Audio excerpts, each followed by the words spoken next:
ذلك الكتاب لا ريب فيه هدى للمتقين. اعوذ باللہ من الشیطان الرجیم بسم اللہ الرحمن الرحیم رب اشرح لی صدری ویسر لی امری واحلل عقدۃ من لسانی یفقهوا قولی ربی زدنی علما ربی زدنی علما ربی زدنی علما۔ آج ہم انشاءاللہ آیت نمبر 222 سے شروع کریں گے۔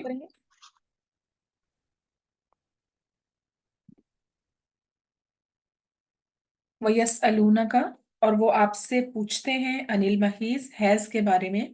کل، آپ کہہ دیں، ہوا اذن، وہ گندگی ہے، فَاعْتَزِلُوا النِّسَاءَ، تو الگ رہو عورتوں سے، فی المحیض، حیض میں، وَلَا تَقْرَبُوهُنَّ، اور نہ تم ان کے قریب جاؤ، حَتَّى يَطْهُرْنَ، یہاں تک کہ وہ پاک نہ ہو جائیں۔ فَإِذَا تَطَهَّرْنَ، پھر جب وہ غسل کر لیں، فَأْتُوهُنَّ مِنْ حَيْثُ أَمَرَكُمُ اللَّهُ، تو ان کے پاس آؤ جہاں سے اللہ نے تمہیں حکم دیا ہے، ان اللہ یحب التوابین، بے شک اللہ تعالیٰ توبہ کرنے والوں کو بہت پسند کرتے ہیں، وَيُحِبُّ الْمُتَطَہِّرِينَ، اور بہت پاک رہنے والوں سے محبت کرتا ہے۔ جی، یہاں پر آج جو ہم پڑھیں گے انشاءاللہ جو حیض کے احکامات ہیں، کہ جو ہم دیکھتے ہیں کہ اسلام سے پہلے یہود و نصارہ جو تھے نا، دونوں میں اس کے بارے میں غلط فہمی پائی جاتی تھی، یعنی صحیح اسلامی طریقہ نہیں تھا کہ یہودی جو تھے وہ عورتوں کو اتنا زیادہ اچھوت سمجھنا شروع کر دیتے تھے، یعنی یہ کہ ان سے بالکل الگ ہو جاتے تھے۔ الگ ہونے سے مراد یہ کہ انہیں گھروں سے بھی الگ کر دیتے تھے۔ اور پھر یہ ہے کہ ان کو نہ تو ان کے ہاتھ سے کچھ لے کر کھاتے، نہ پھر ان کو اپنے گھروں میں ساتھ رکھتے تھے۔ پھر جو نصارہ تھے وہ اس بات کی کوئی اتنا زیادہ یعنی پرواہ ہی نہیں کرتے تھے۔ تو اسلام جیسے کہ اعتدال کا دین ہے، تو اس نے ہر معاملے میں کچھ احکامات دیے۔ اسی طرح حیض کے بھی احکامات ہیں، یعنی پیریڈز میں جب خواتین ہوں تو اللہ تعالیٰ نے حکم دیا ہے کہ اس وقت عورتوں سے الگ رہو۔ الگ ہونے سے مراد یہاں پر صرف اور صرف جو ہے وہ ہسبینڈ وائف کا ریلیشن ہے۔ اس کے علاوہ عورتیں اس گھر میں بھی رہ سکتی ہیں، یعنی کھانا پینا جو ہے وہ بھی آپ ان کے ہاتھ سے کھا سکتے ہیں۔ ایسا کوئی نہیں ہے کہ انسان جو ہے نا ان سے بالکل الگ ہو جائے۔ تو یہاں پر اللہ تعالیٰ نے یہ فرمایا قل ہوا اذن، کہ وہ ایک نجاست ہے، یعنی گندگی ہے، نجاست ہے، ناپاکی ہے۔ فَاعْتَزِلُوا النِّسَاءَ، تو عورتوں سے الگ رہو۔ تو اللہ تعالیٰ نے یعنی حکمت کا تقاضا یہ ہے کہ عورتوں سے دور رہو، اور یعنی ان سے ہسبینڈ وائف کا جو ریلیشن ہے وہ نہیں ہونا چاہیے۔ اس کے علاوہ باقی جو ہے وہ ان کو آپ ہاتھ ملا سکتے ہیں، یا پھر یہ کہ ساتھ بیٹھ کے کھانا کھا سکتے ہیں، یا اس طرح کا کوئی بھی نہیں۔ جیسے نبی کریم صلی اللہ علیہ وآلہ وسلم جب مسجد میں اعتکاف کرتے تھے تو آپ اپنا سر مبارک جو تھا وہ حضرت عائشہ کے حجرہ میں کر دیتے تھے، تو آپ حضرت عائشہ ان کا سر دھو بھی دیتی تھی۔ پھر اسی طرح ان کے سر میں کنگھی بھی کر دیا کرتی تھیں۔ اسی طرح نبی کریم صلی اللہ علیہ وآلہ وسلم آپ کی گود میں سر رکھ کے تلاوت بھی کر لیا کرتے تھے قرآن کی، جبکہ آپ حائضہ ہوتی تھیں۔ تو یعنی حیض کوئی ایسی چیز نہیں ہے کہ جو انسان کو مطلب